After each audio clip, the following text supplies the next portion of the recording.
Hey there, fans of Behind the Pulpit. Welcome to our show for December the 15th, 2025. Before we get into the nitty-gritty, I got a request for you. Go, if you have not subscribed to our channel, do so.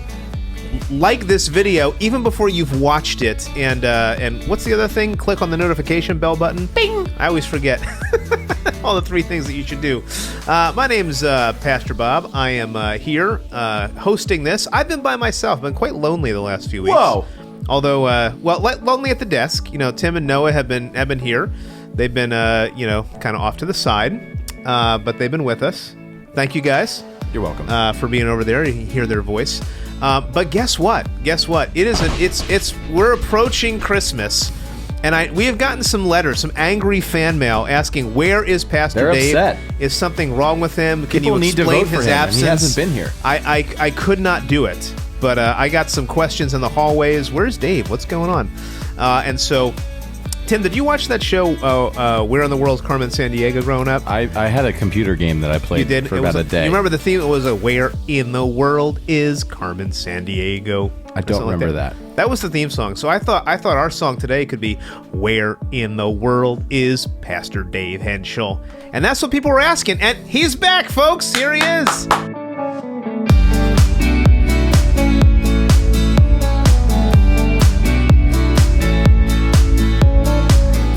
We found him. We transported him back all the way from wherever it is that you were, out like doing the Forrest Gump. You ran across the country a couple times. Come back with. I just felt like running. I'm gonna go home now.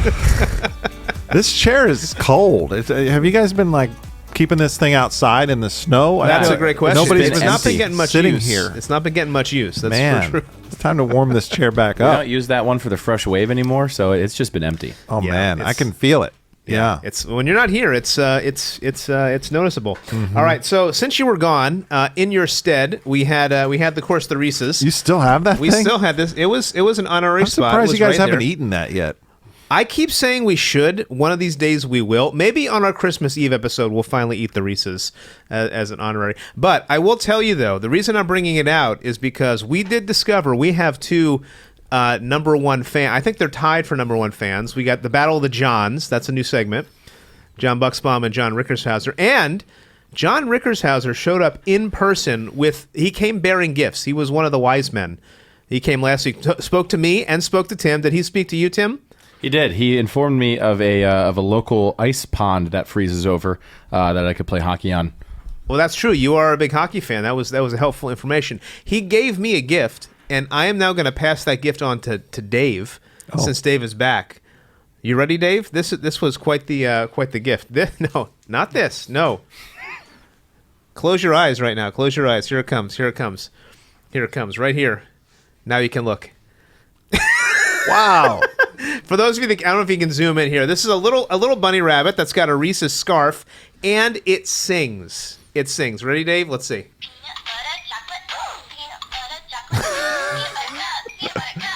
Okay.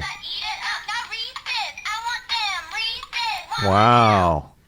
And I think it's got another one. I'll do this.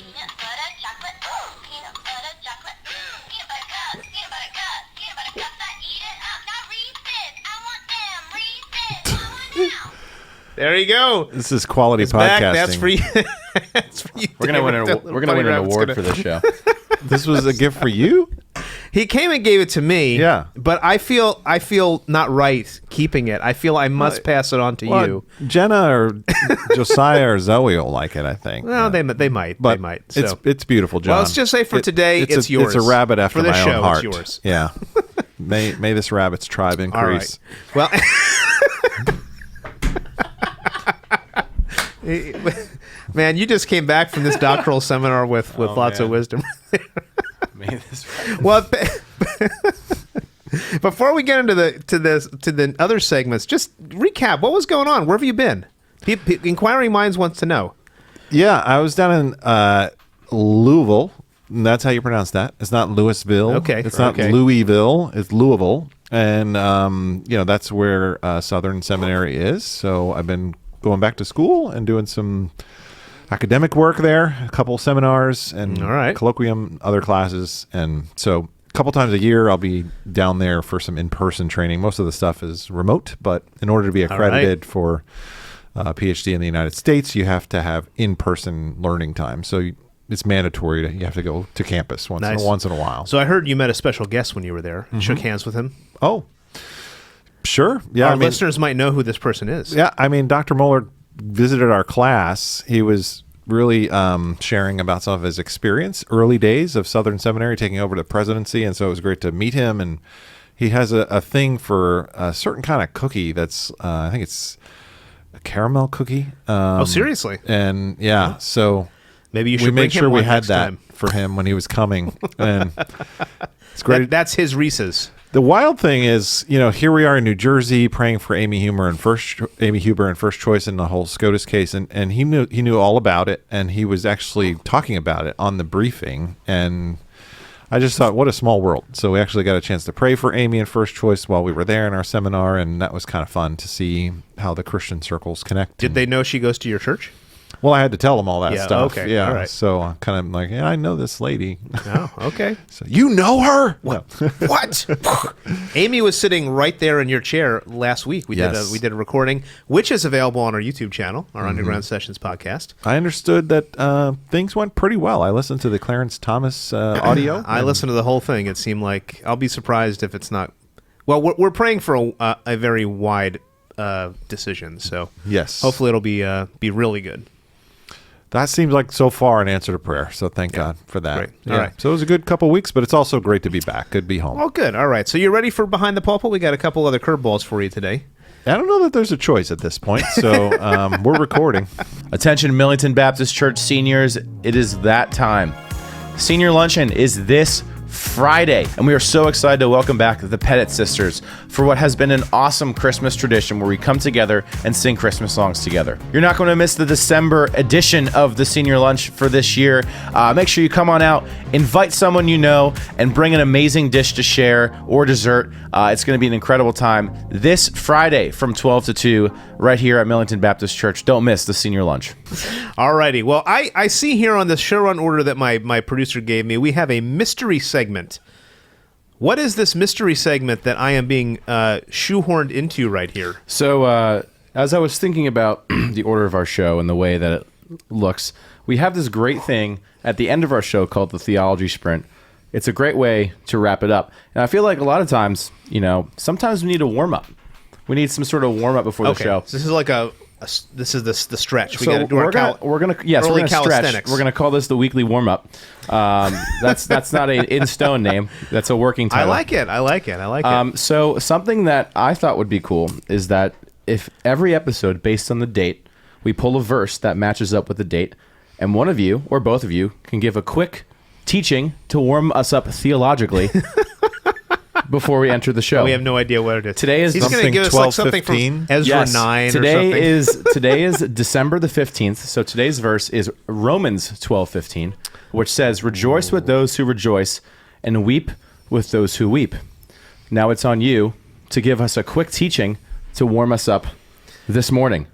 All right. Actually, the whole reason we're doing our Blue Christmas service on Wednesday is because there is a virtue that Christians are supposed to put on, like a garment, and empathize and take perspectives of people who are suffering in this world. And so one of the ways we come alongside of our brothers and sisters is to weep with those who weep. And sometimes Christmas is not that normal. Sometimes you have an unusual year. Sometimes there's an empty chair around the table. Sometimes things are a little blue. And so the happy Christmas candle lighting services and, the cheer, the Yuletide carols just doesn't exactly speak to where you are in life. So the Blue Christmas service this week, this Wednesday at 7:30 p.m. is our opportunity to weep with those who weep. I think you'll be blessed by coming out to that service, even if you've not experienced a loss in your life this year. So that's something that we're supposed to do. And also, not to be too much of a downer here, we are to rejoice with those who rejoice. And, one of the things I've noticed spending a couple of weeks in Nerdville doctoral studies land is there's a weird sense of comparison and competition amongst Christians in ministry and especially in the academy. So I find covetousness and jealousy to be present in this group in a way that's, I think, damaging.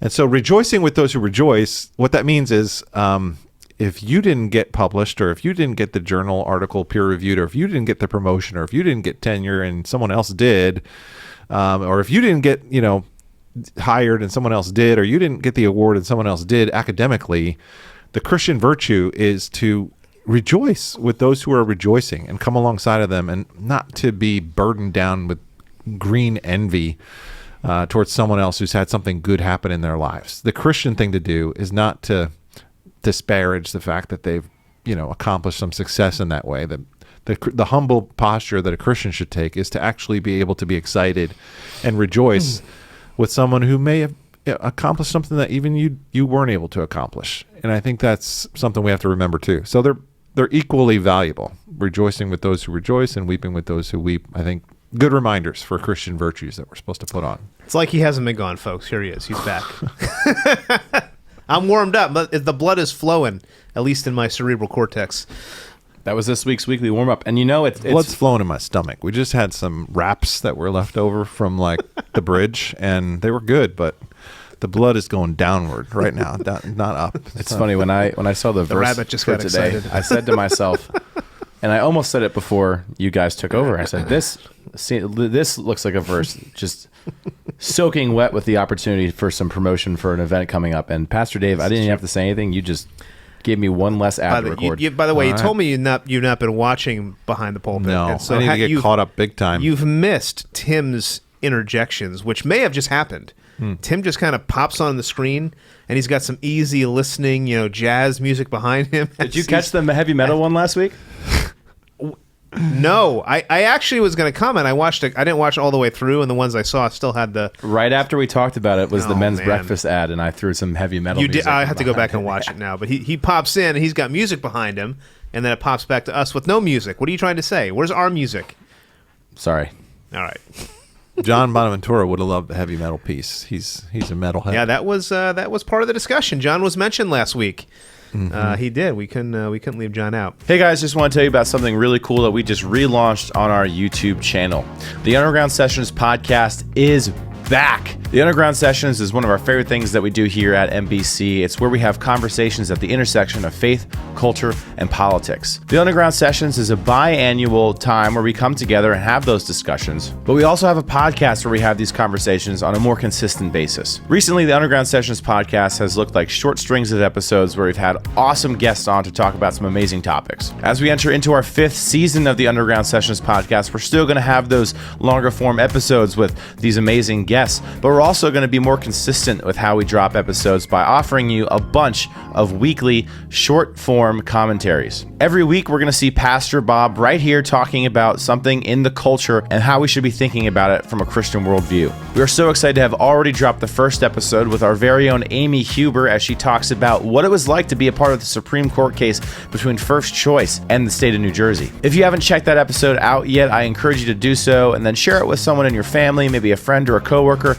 It's a really awesome episode where we get to see how God is working through First Choice. And then stay tuned every Friday. Episodes will drop at midnight for the new Underground Sessions podcast. All right, so now are we done with the mystery segment? Is there anything else I need to know? We're all warmed up. Okay, yeah. So we're warmed up. Weekly warm-up might be back next week. Stay tuned. Now we're going to move on to our segment that's always with us, In the News.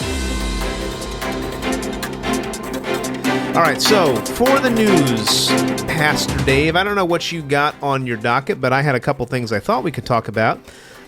Since you've been delving into the theological depths, I thought we could talk about the Kirk Cameron news that broke last week. Kirk Cameron, I'm going to try to find the headline for it. Kirk Cameron went on which podcast did he go on? I forget. He went on some podcast and was questioned about his view on hell, and basically he says he has shifted his view on hell, now believing in annihilationism, which suggests that non-believers will cease to exist rather than face eternal conscious punishment, which is a contrast from what the traditional teachings are on eternal torment. So this is interesting. I feel like a lot of people are going this way, Pastor Dave, and I wonder if you have some insight into that. Why are people moving in the annihilationist direction? And what's going on with Kirk Cameron here? Everybody, he's a big guy in the Christian entertainment world, and now he's saying this. I saw the clip, and then Dr. Moeller actually had a segment on this on the briefing, like the next morning or maybe a couple days later. And I think Kirk Cameron's statement that was his rubric by which he was deciding whether or not this was theologically accurate was the punishment must fit the crime. And the way he was packaging it was, you've got crimes that are temporary, temporal, finite in nature, and then there being the recompense for that, the consequence for that is not a temporary, finite, short punishment. It's a longer punishment or torment. And so that was, I think, his main reason why he was questioning it, or I don't know if he's totally rejected it or not.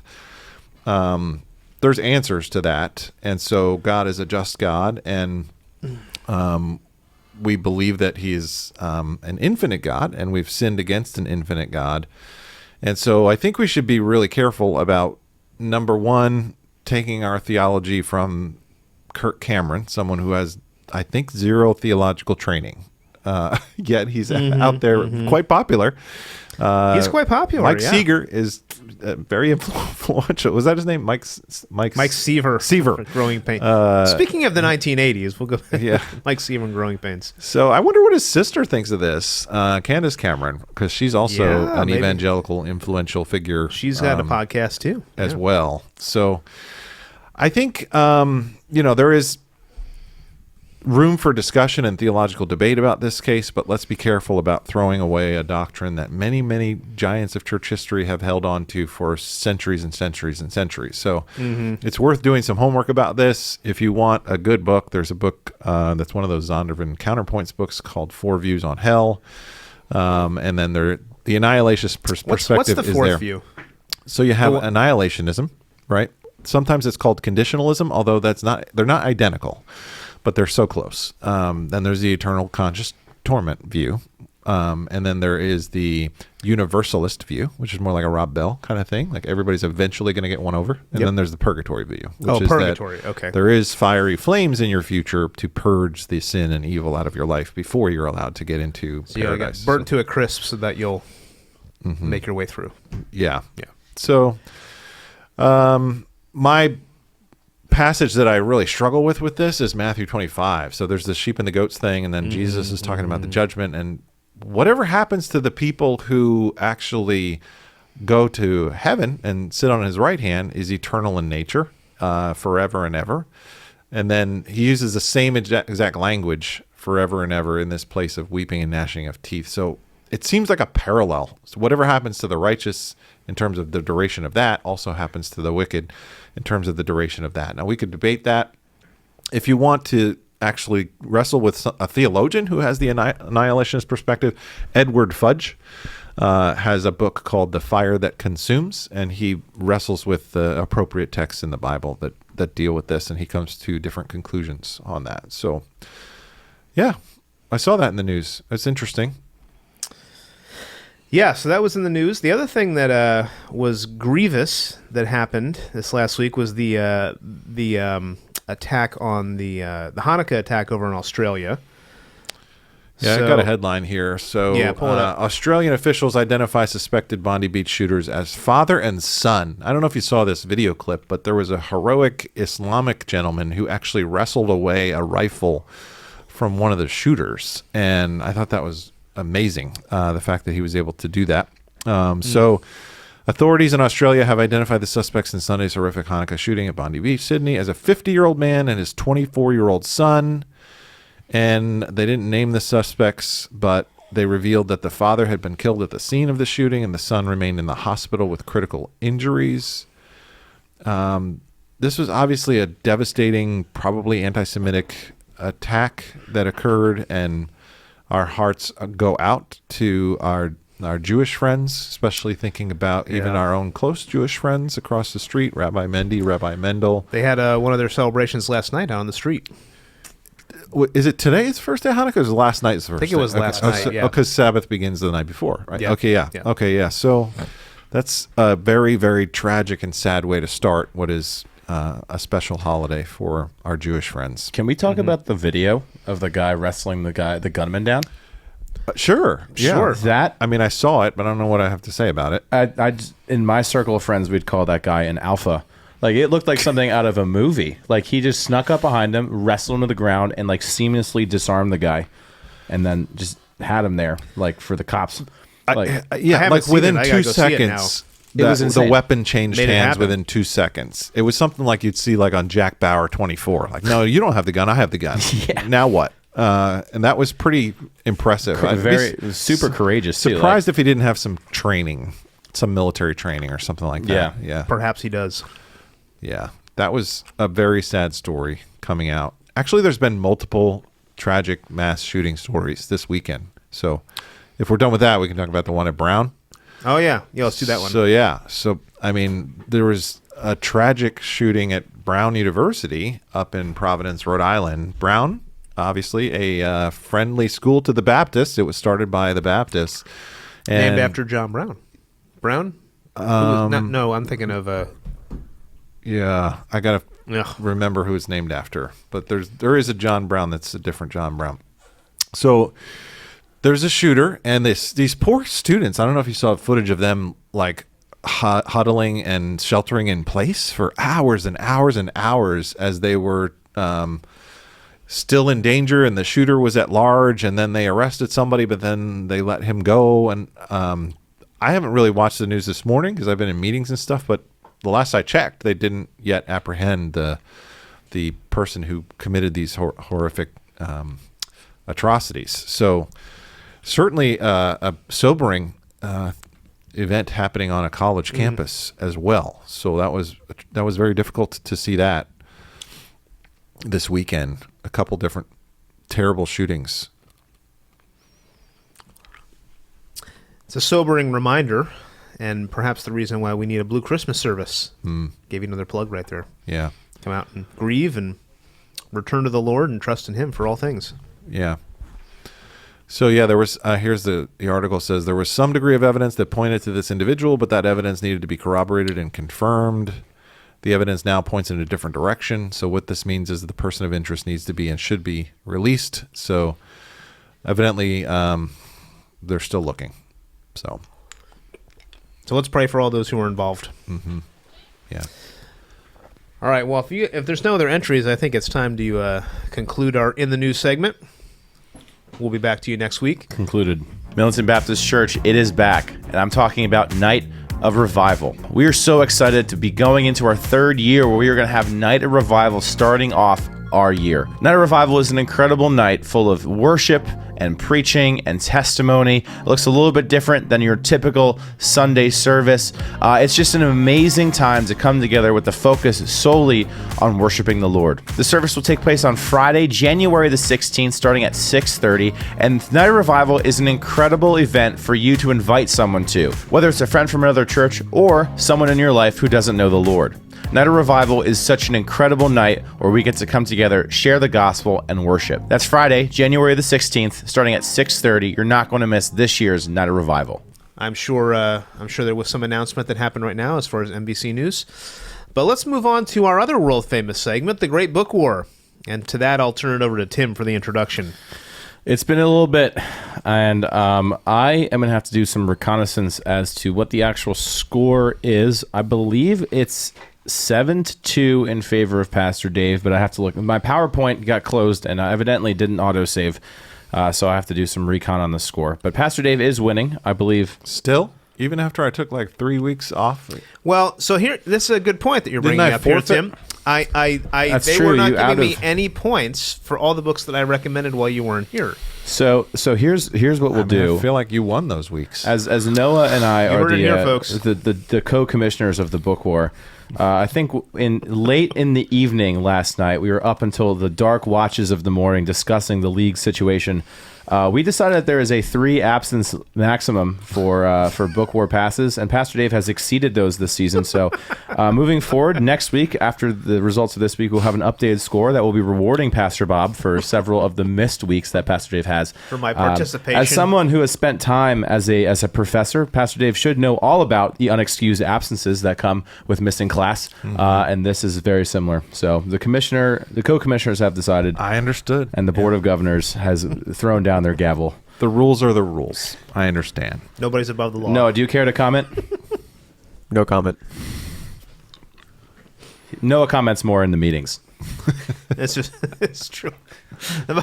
I mentioned today, Noah had the shortest staff meeting report in the history of Millington Baptist Church today. When we got to the communications section, all his report said was owl. So I watched it actually morphed. I watched him type in none, and then he somehow shortened it by one letter. He got it from owl. 3 letters to 4 letters to 3 letters. Well done. How do you feel about that, Noah? I feel good. I think it's a good record to hold. Okay. I don't want you to give the impression that you're not working.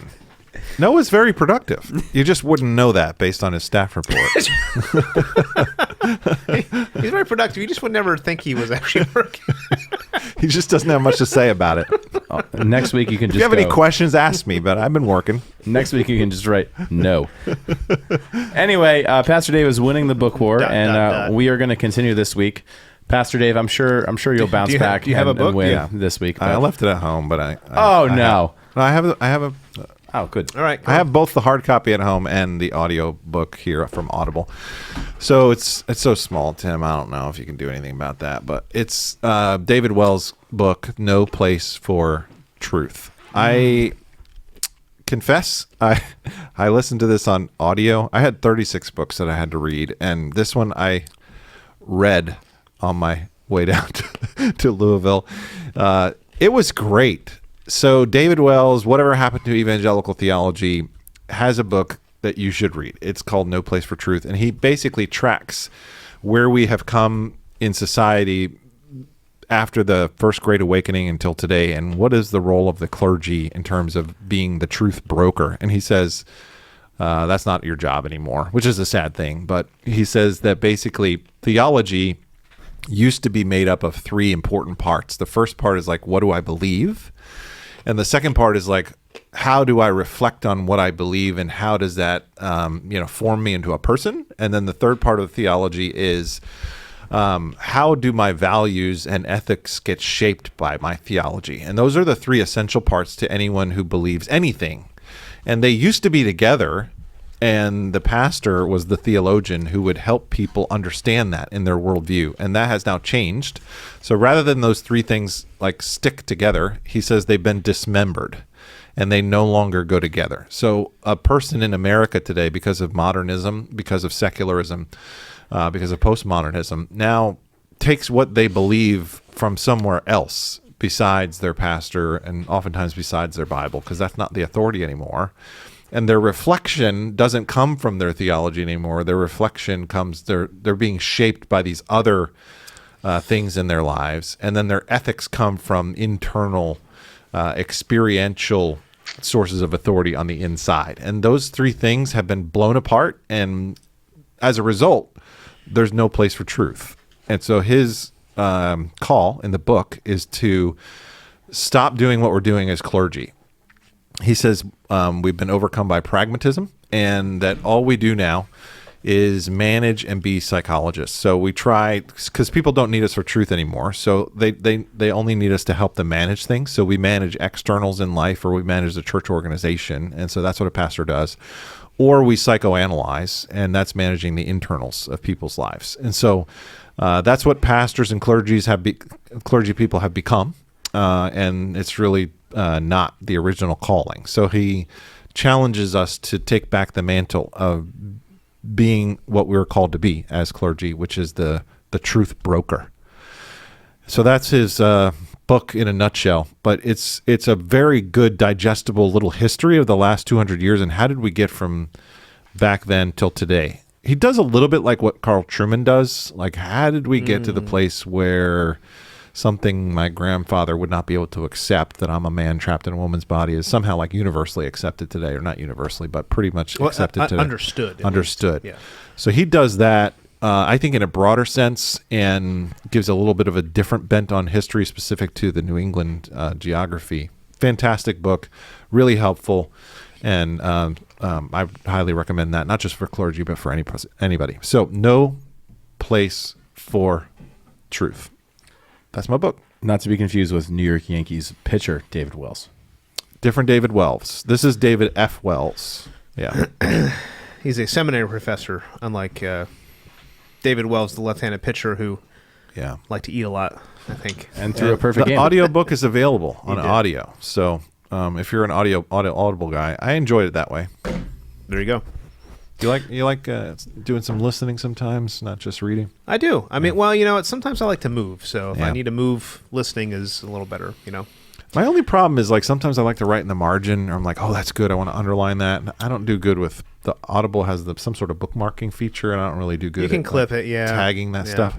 What I ultimately prefer to do is to both have the audio and have the book in front of me, if I And can. do both. Yeah, That's it brilliant. helps me to read quicker. Oh yeah, and stay focused. much quicker. Yeah. You can blow through a book in half the time that way. Yeah. All right. So my entry, we have Sanctity of Human Life coming up on January the 11th, and I've gotten into the bioethics, biotechnology world with our son and our family situation, and I'm going to be doing some studies on this. This book is has various contributors, including C. Ben Mitchell, who used to be the head of the Center for Bioethics and Human Dignity, as well as Scott Ray, the ethics professor at Talbot School of Theology out in California. And this book is called Biotechnology and the Human Good. And I've been making my way through this. I think this is a really important read because, especially if you're younger, you're in the phase of having kids, and actually, really, when you're older, there's a lot of advancements being made with gene therapy, gene editing, even certain treatments for people that are bioethical and biotechnological in nature. So this book gives you kind of a really helpful overview of these different topics. So there's a chapter on how the world is changing in biotechnology. There's a chapter on biotechnology and human dignity, which we care very much about. Biotechnology, human advancement, and the ends of medicine. So this book walks you through all these different topics. And right now, if you're looking at getting into the stock market, the biotechnology sphere is actually doing very, very well because there's a lot of advancements. I actually have one mutual fund that I have that is up about 60% in the biotech sphere this year. So a lot of ethical considerations to be taken into account when it comes to investing in biotechnology, in participating in biotechnology. And this book, I think, will really help you get a really good Christian worldview on how to engage with these different topics. So again, Biotechnology and the Human Good, highly recommend it right here. And my copy is physical in front of us. Just to bring the two worlds together here. So this is like really helpful. Here's a recommendation coming from a clergy person, coming from your pastor, trying to share truth with you, trying to help you make decisions about ethics. And David Wells is saying people aren't coming to clergy for direction in this area. And that's part of the problem of why we are where we are with biotechnology, because they're kind of going to other sources of authority to make decisions that are in need of being informed by a theologian.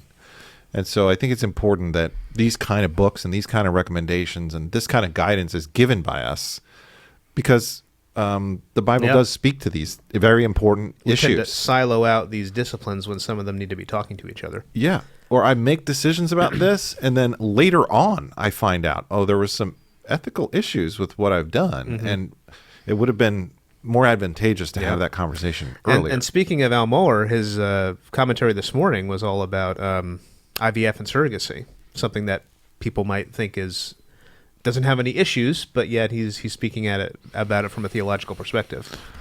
You know, Yesterday, you remember when Katie Faust was on Peterson's podcast talking about surrogacy and the issue that I think she really pinged him on because he's friends with Dave Rubin is like gay adoption. I thought that she like had him back on his heels in that part of the podcast. I don't think he was prepared for her level of expertise and pushback. Yeah. And I don't think he had thought as in depth about it as she did. And so yesterday, Peterson actually posted a video of her talking about adoption in terms of a homosexual marriage and how that might be something you want to think about, because Katie Faust basically said on that podcast, when you choose to do that, what you're asking to normalize is parental loss. You're asking that child to essentially deal with the loss of one of their child has lost their mother or their child has lost their father, and you're normalizing it as if it's not a loss. And I don't think Peterson really thought about that, but she did. So he clipped that thing and like reposted it yesterday. Oh, cool. And then she commented on his, I think it was X. And she was like, "Oh, thanks for the show again." And then she was engaging with other people about it who were advocating for it. And then she was kind of going back and forth with them. And she's really, really quick at the wit. So you can watch her interact with some of these kind of ethical issues. I think the point is that there's a lot of on-the-ground issues when it comes to this sphere right here. So this book will be a good primer for you if you want to think about it in depth. There you go. What's the publishing house there? This was Georgetown University Press. Yeah. One of the most civilized book war battles to date. We used to be much more harsh with each other. Yeah, it's probably me. Brent Waters. There you go. Okay. Look, see, even Dave is reading my book right now, so we'll see what happens. I'm wondering if I'm going to be in agreement with some of these articles based on the... you got a Pittsburgh guy and Garrett. So I'll have to read it to see. We'll see. Well, a couple of the guys that have written are definitely strong evangelicals, but we'll see what the other folks write in here. By the way, Andrew Walker was teaching a seminar right next to mine. Okay. Yeah, so I'd walk by him every day. Interesting. How was that? Was he wearing a bow tie? Everybody's dressed up over there, man. Yeah, it's another level. You don't just show up in sweatpants. It's Southern Seminary. Did you feel dressed part down? of the culture. I mean, I brought several jackets, and I was prepared for this. Okay. But in the second week of classes with Greg Allison said it was a little bit more casual. But the first week I felt like, okay, I got to be on my best behavior. You felt like you should have been in a 3-piece suit? Yeah, I don't even have a 3-piece suit. I got a 2-piece suit. That's all I got. So, yeah. All right. There you go. Have you ever seen Moeller and Aiken go back and forth about this? No. So Aiken's the president of Southeastern, and he's like super chill. He's like, who's that senator in Pennsylvania that's always wearing the hoodie? He's like that John guy. Fetterman. Yeah, he's like Fetterman. He just like doesn't care. And Al Mohler's like, "What are you doing? You're degrading to the office of the president at this seminary." And so the two of them kind of go head to head about the dress code. It's funny. Yeah, I bet it is. Yeah. I bet it is. All right. Well, there you go. We recommend you decide. Boom. Okay, guys, one last time. The sermon recap portion of our show today is brought to you by the City Relief Packing Party. The day is almost here. We are almost at Saturday, December the 20th, where we will be packing 2,000 hygiene kits to give to City Relief for those struggling with homelessness. We are so blown away by the generosity of our congregation to help us pack these kits. We originally set out with the goal to pack 1,000, with a challenge for us to pack 1,500.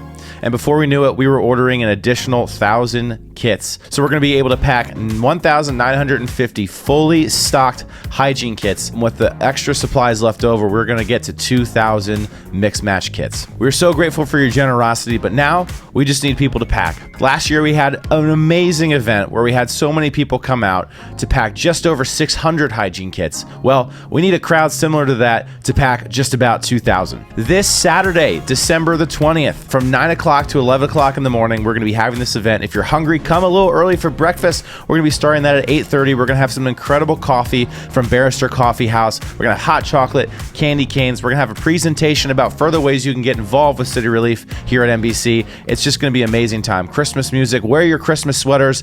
We're going to have a great time of Christmas cheer here at NBC. City Relief Packing Party this Saturday. Come on out. Alrighty, so we've come to our sermon recap segment of the podcast, and I'll give you maybe 60 seconds to recap what you talked about yesterday.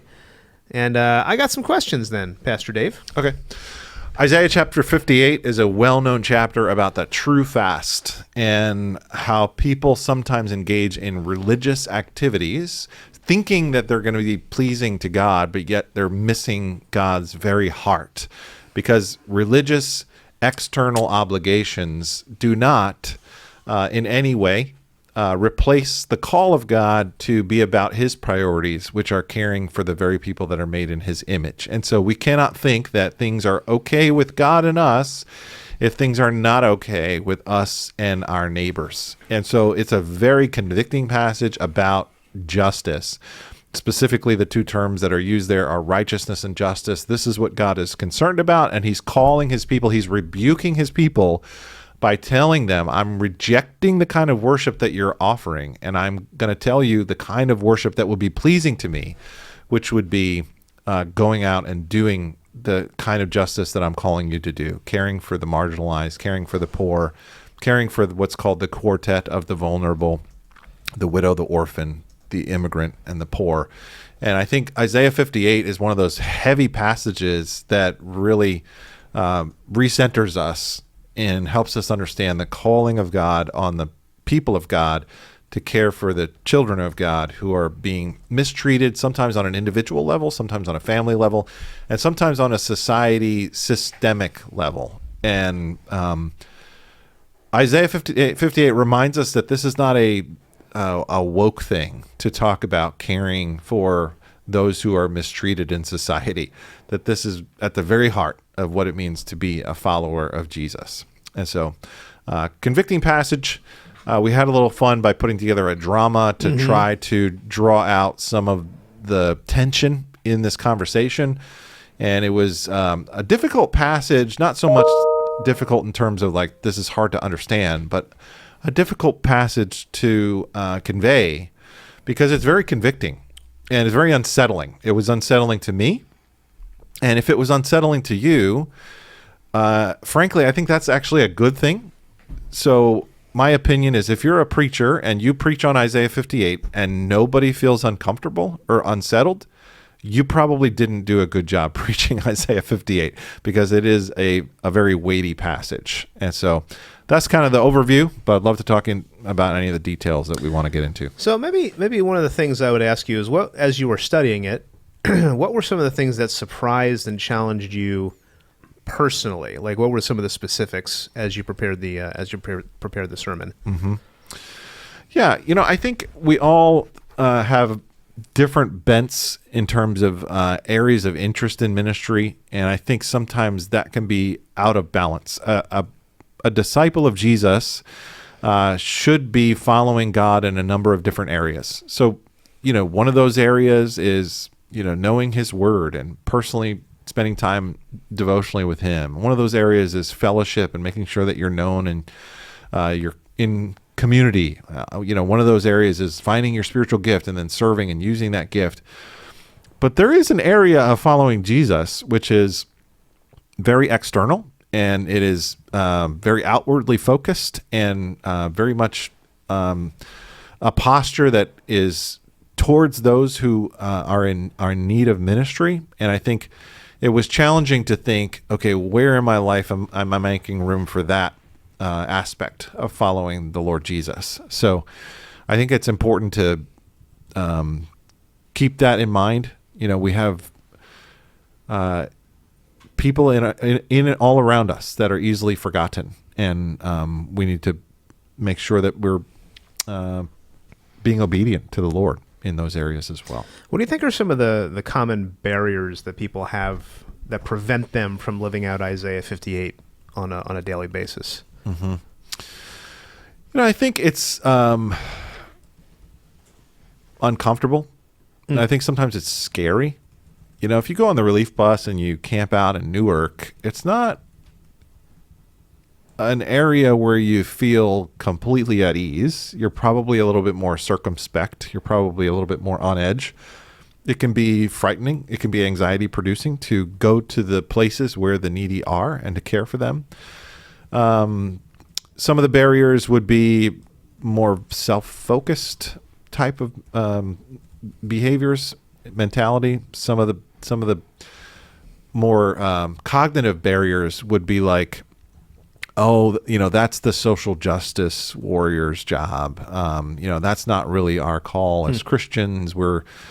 We just have to share the verbal proclamation of the evangel, the gospel, which is an important part of following Jesus, but it's not the only part, right? So there's gospel proclamation, gospel demonstration, and I think it's dangerous to not remember the very on-the-ground kind of ministry that the Lord calls us to. So we can be like functionally Gnostics, meaning we think that everything's all about what's going on in our heads, and we have this sort of disdain for whatever's happening in the body and whatever's happening on the ground on earth. So what's really important is these ethereal ideas that are happening in the spiritual realm. Whereas the Lord, who in his incarnate form took on flesh and walked amongst us, conveyed, it is actually how we treat the people in the body, which is important to him and part of what he measures in terms of us being able to follow him. Yeah. Those are some barriers. I don't know if you think of more. Yeah, I think you hit on a number of really good ones. How would you, I guess maybe thinking applicationally, having studied it, how would you voice who is Isaiah writing to? Like hermeneutically, is he just writing to Israel, the specific covenant people, and then how does that play out to the church? Like what's prescriptive in the passage for us?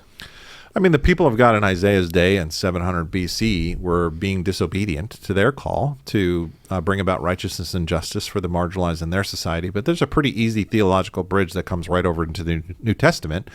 So we're now the children of Abraham, Galatians chapter 3. We are the true Israel of God. We are the ones who are now fulfilling God's purpose for his people on this earth right now. And so to the degree that those commandments are repeated, reinforced, principalized in the New Testament, we follow those commandments too. And they are. I mean, Jesus in Matthew 25 makes it pretty clear. Tim Eucas talked about this on Vision Sunday, that, when I was naked, you clothed me. When I was hungry, you fed me. When I was thirsty, you gave me something to drink. When we do that to the least of these, my brethren, we are doing it unto Christ. That's our service to God. And I think the New Testament, actually, if you really look at it, it sprinkles this reality it's hard to miss. It's really kind of everywhere. I don't know, Tim, you want to talk about that? Yeah, sure. And I think that, I think that's something that, we're called to do in a couple ways. Something that I always think of when I think about this is when Sidney Bowie, who used to work for City Relief, he doesn't anymore, but he came and preached a couple years ago, maybe it was a year. I think not his most recent sermon he did on covetousness, but it was the one before that, like 2 years ago. And he talked about how, a lot of times we do a lot, like financially, where we'll give and we'll sit, but what makes a difference is actually going out and serving and being the physical hands and feet of Jesus.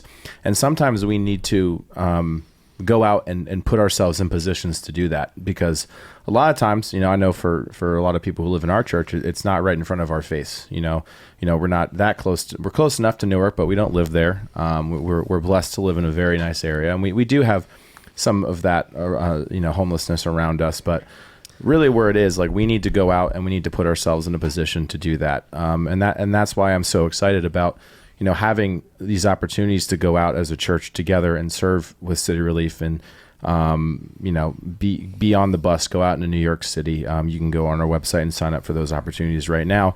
And then this Saturday, the packing party, like, that is such a huge, it's really cool. I saw last year, City Relief put out a graphic on their social media.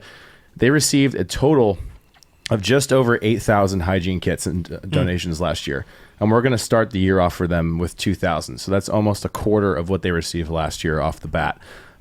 So, doing stuff like that and being able to give out like really nice hygiene kits to those out on the street is such a big deal. And it means a lot to them. And, what City Relief does, and it creates a safe space for people to come and sit and eat and feel seen and build a connection. And when you go out and serve, you're not just giving them a meal. You're not just giving them a hygiene kit. You're not just giving them socks, you're allowing them to feel like a human being, because so many times that's not what they feel like. Those who are struggling with homelessness, they don't feel like a human being because most people don't give them the time of day. So when you go out and serve and actually talk with them and build community with them, you're allowing them to feel like someone who's made in the image of God. And I think that's so important. And that's why I'm so excited about the opportunity for us to go out and serve with them this year.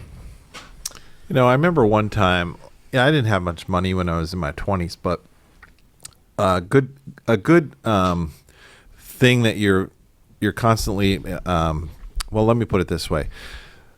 I would interact with a lot of homeless people in Dallas, because the part of the Dallas where I lived was very, very urban, it was, they were just everywhere. So I remember giving this one guy like a piece of chicken.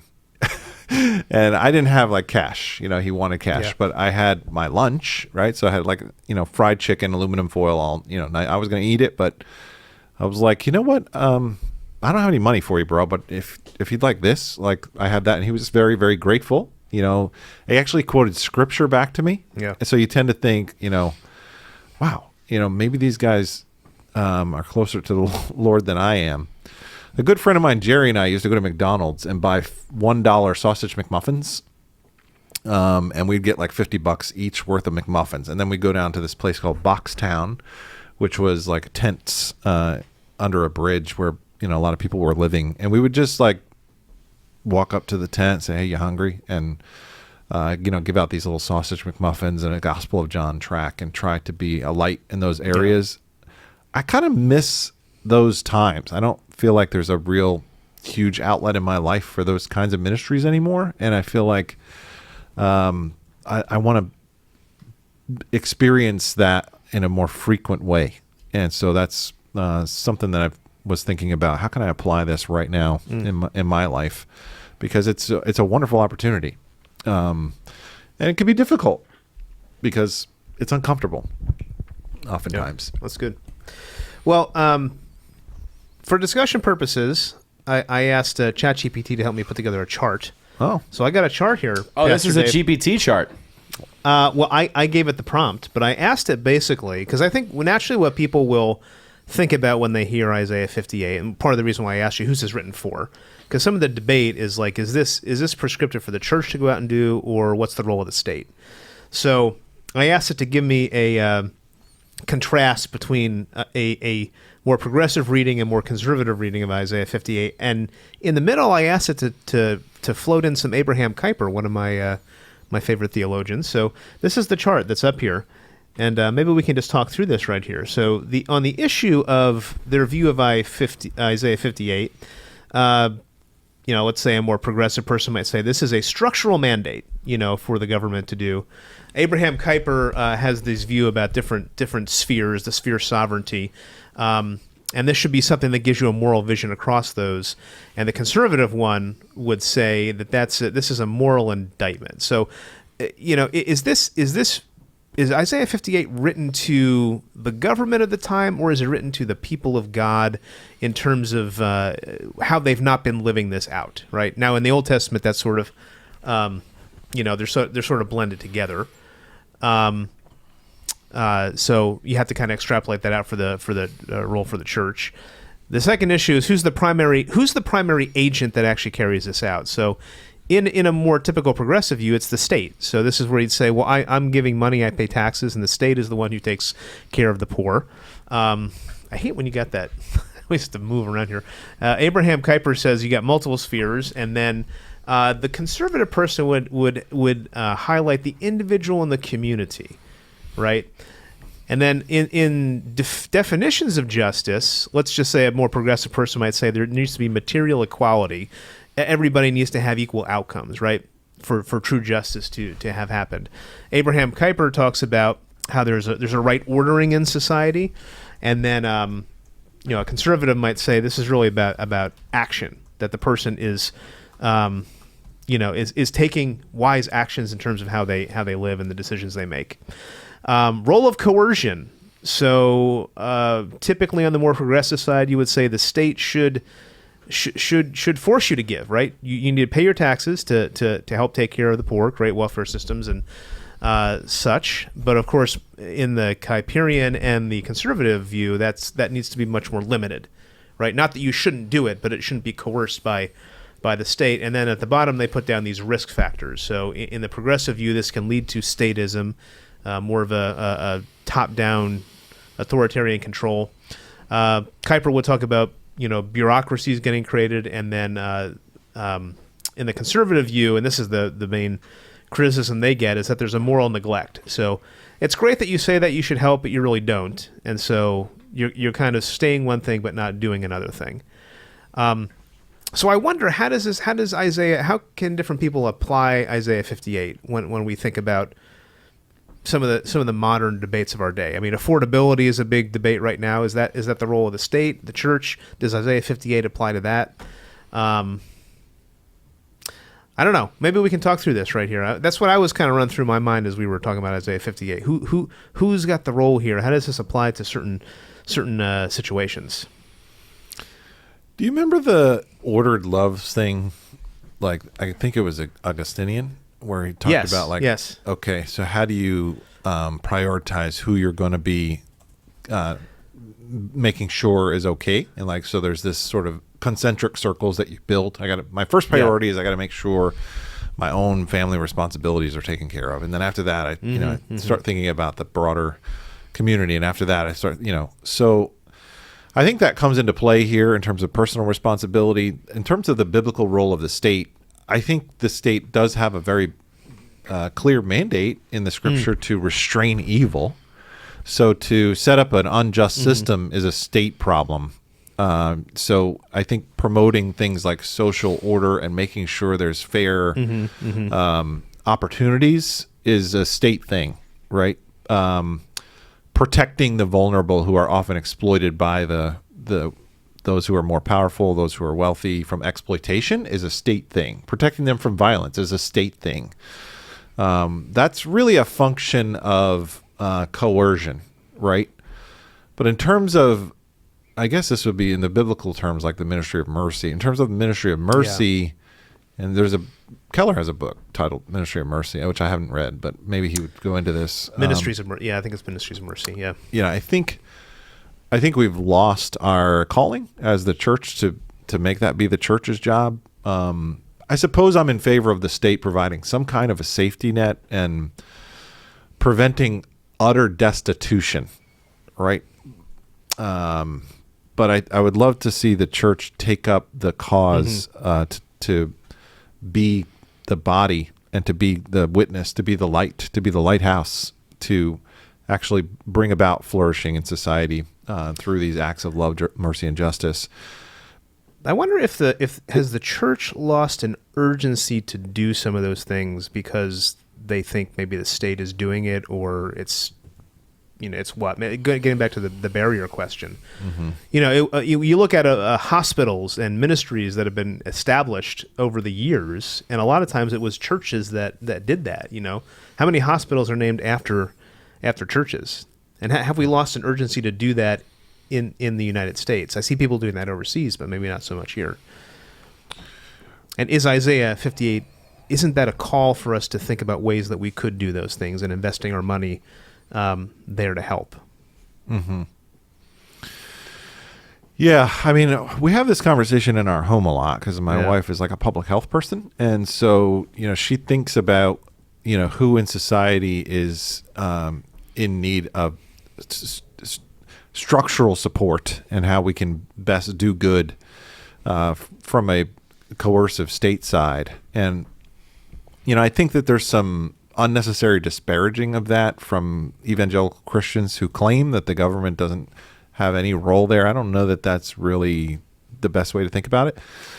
But I also do think sometimes it's a lot easier for, let's say, a 22-year-old kid to say, yeah, we should be taking care of all of the poor, and everybody should just have health insurance or whatever. And what you're really doing is you're actually saying somebody else should have to pay, right? So you're as soon as you make a law, as soon as you make a policy, you're forcing someone to receive a service, which you're forcing someone else to give a service that perhaps doesn't work as well in a system that isn't so built on incentives. Like the capitalist system is built on incentives where people give a service to trade to trade resources, as opposed to a more socialistic system is that someone is compelled to give a service without the same incentives system. And sometimes that can become a disincentive for people to actually contribute to society in ways that are as productive. And so it ends up sometimes backfiring. In fact, that has been a problem with communist systems, that they've removed sort of incentives that you would think in the beginning, forcing our society to have these free services and care in that way would actually produce a more flourishing society. But it ends up actually sometimes backfiring on you. And it's worth thinking all the way through in terms of what would be the best actual plan for the most amount of people. And it's a very complicated situation. That's an interesting chart you built. Yeah. So as a chart lover, I was intrigued. There you go. Colorful. Well, just to give an example for the healthcare and the human need, if you were typically more on the progressive side, the argument is that healthcare is a right, that there should be universal state provision, there should be strong government control. On the other side, if you're a conservative, usually they frame it as healthcare is a good but not a right, and there should be an emphasis on market competition, personal responsibility, charities, things like that. Abraham Kuyper would reject both of those, and he would say there should be baseline access for essential care, but there still should be some kind of public safety nets as well as private providers, religious hospitals, things like that. And justice is including care for the vulnerable, but not erasing what he calls moral pluralism in the sense that there may be some ethical considerations depending on your conscience. So. I'd be uncomfortable calling it a right in that sense. So I think I like Kuyper's blended. So anyway, it's an indicting passage. And I think that part of the problem that you're getting at is that if you're a Christian and you just dismiss Isaiah 58, you can't. I mean, there's an application here for the church to go out and to do justice and to love mercy, like our skit at the end exhorted us to do. But what does that look like for you in your situation and your community? Mm-hmm. So, what else would you add? Am I missing anything, Tim, Noah? You guys want to pop any questions in here? I don't think so. Great application is to come out Saturday and be part of our city relief packing party. There we go. We need help. We have 2,000. We have 1,950 fully stocked kits. And then we'll have some extra over materials for some of the things to make around 2,000 kits in total. So, Bob, I don't know if you remember, but when we were with Tim Mackey discussing Isaiah 58, we had a long and spirited small group time. And there was a couple African-American brothers in my group, and they were really sick and tired of the quote-unquote empathy thing. And there was one black brother who just basically said, I'm tired of you crying. I don't want to see you crying anymore. Come to a school board meeting, do something. It's not enough just to feel pity or to feel empathy. You got to get involved. And I think Isaiah 58 is very applicational. It's not abstract. It's not theoretical. This is like, how are you going to show up and be part of the problem? Remember that guy? I do. I thought that was really, really helpful. Yeah. Which means that I don't want to hear anything about how you got a nail appointment for your city relief packing party. You need to be there. Show up. Let's pack some. Cancel those stuff. Cancel those nail appointments. Cancel those nail appointments. All right. Well, good job. Well, you're preaching again this week, and we're covering what, Isaiah 61 this week. Yep. This week will be the final servant song. Some people don't call it a servant song, though, do they? Some people say there's only four. It's debatable, but I love Isaiah 61, so let's keep it in there. This is about the job description of the coming Messiah, the one who the Spirit will anoint, the one who the Ruach will come and pour spiritual oil over his head and anoint him to do certain tasks. I believe there's 7 tasks that this Messiah will come and do. And, I have a job description. You have a job description. Everybody has a job description. If the Messiah had a job description, what would it look like? Well, Isaiah 61 actually is a pretty good start. So it's an exciting passage. It'll be the Sunday before Christmas, which works out really well. And we will continue on in our journey from ruin to redemption. We're getting towards the end. There's are. only a couple more sermons to go. We are. It's hard to believe we made it to chapter 61 already. So, I can believe it. It's been a journey, man. yeah, it's been a good journey. All right. All right, guys, it is time to get to today's Theology Sprint. But before we do that, I want to tell you about something cool and exciting happening here at NBC, and that is our young adult ministry. Our young adult ministry is growing day by day, and we are so excited to see that growth. And there's no better way to celebrate the growth of our young adult ministry here, along with the birth of our Savior, than a young adult Christmas party. The young adult Christmas party will take place December the 20th at 4 p.m., and it's going to be a potluck. So bring out a dish, a dessert, some drinks. It's going to be a great time. There's going to be food, and dress warm because weather permitting, we're going to go outside for a bonfire after we eat. It's going to be an amazing time of fellowship and good food and time spent around the campfire.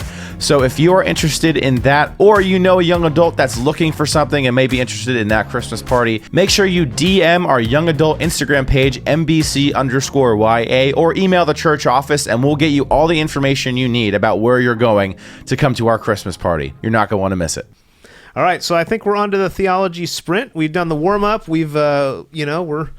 I think we're ready to kind of hit that last leg. What do we got here? Let me ask. 100-yard dash.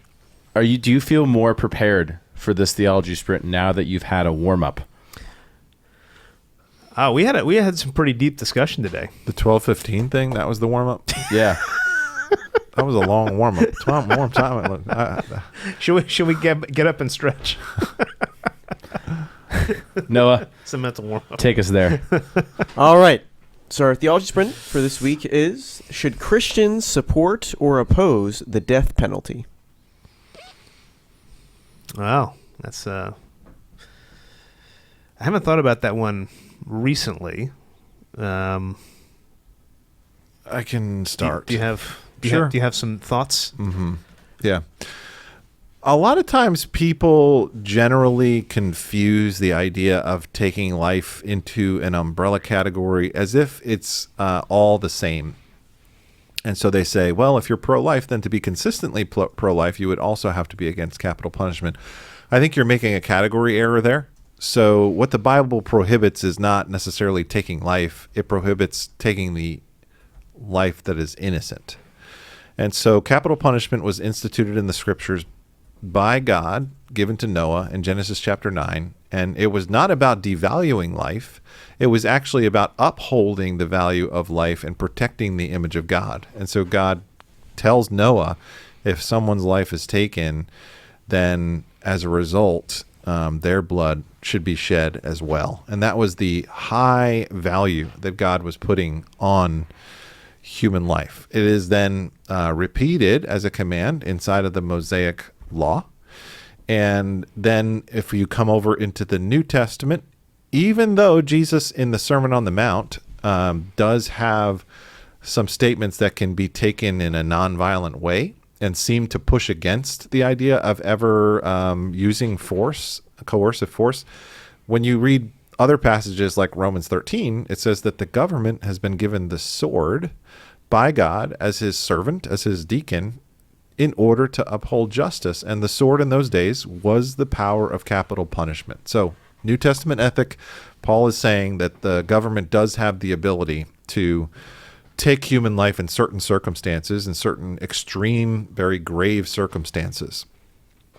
Now, I think it's an open debate as to whether or not this is appropriately being administered in our society. But the Christian tradition has a long history of the just war theory and the circumstances that can come together whereby human life can be taken. And so there is a case that can be made for a Christian who is advocating for sometimes what is the just taking of life, especially in terms of self-defense. But in terms of capital punishment, it is in the Bible as something that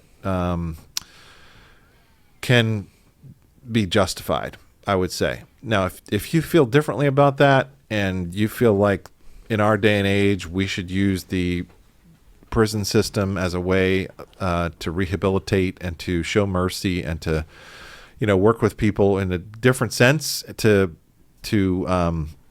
protect society in that way, I would be willing to have that debate with you. I think there's good, godly people on both sides of that debate who feel differently. But I don't think we should say in a simplistic way that either yes or no. I think the conversation is very complicated. And capital punishment is there not to necessarily just think about the person that's committed the crime, but to also protect society from further crimes being committed by that same person. So you are valuing life by, in a sense, removing the threat to life in the last resort effort in that legislation. So I don't know if you would add anything to that. So you're saying that in certain cases this is a warranted effort. Yeah, I think I'd be there too. I think there's probably 4 different categories. Some people are strongly opposed. Some people are strongly in supportive. I don't think I'm there. I think I'm more in this kind of more like a moderate supporting in these certain cases based on the things you said. Biblical precedents, Romans 13 is a big one, and then of course the ordering of morality. But yeah, people tend to think one or the other, like kind of like in your skit yesterday, the whole idea of justice and mercy, and some things need to be held together. If you get rid of this and you're all mercy, then you're missing the fulfillment of justice. Yeah. But if you're all justice and no mercy, then you might be pushing the envelope too much. Nowadays, with DNA evidence, it is less and less likely that someone would be wrongfully punished because of a crime. But before, you could make a case that because the bar and the legal bar is it's not beyond a shadow of a doubt, it's not even beyond reasonable doubt, it's just based on a preponderance of the evidence this person is innocent or guilty, then you could potentially have somebody who didn't actually commit the crime face the death penalty in an unjust way. And so to protect them from potentially that situation, you can make the case that should be removed. And that has happened. People have wrongfully been had their lives taken and that's unjust as well. So there's a lot to talk about with that. I think that's probably worthy of a Maybe whole it sounds sermon. like a whole or a whole Underground Sessions podcast. Yeah. So there we go. We'll have to come back to that one. Question always it's a makes good me think sprint. of the movie A Time to Kill, based on the John Grisham novel. If you guys have ever seen that. I have not. Young Sandra Bullock, Matthew McConaughey, and Samuel L. Jackson. All right. Great movie. There we go. Definitely a hard watch, though. I feel like I kind of remember this, but I don't remember the premise. We can talk about it later. Not to go too far in the news, but the Charlie Kirk's killer was just arraigned recently, so that's going to be a big discussion point, I think, for Christians. So maybe we should do something on this. Yeah, we'll see. It's going to be coming up. All right. We'll talk more later, Noah. So to be continued. Yeah. That's always a good question. How about you pick something that can be answered in 60 seconds? What do you think? All right. Well, thanks for joining us for Behind the Pulpit. Today, 12/15/25. Me and Pastor Dave are signing off. We'll see you next week. On Christmas Maybe morning. we'll eat this. Oh, that's right. Here we go.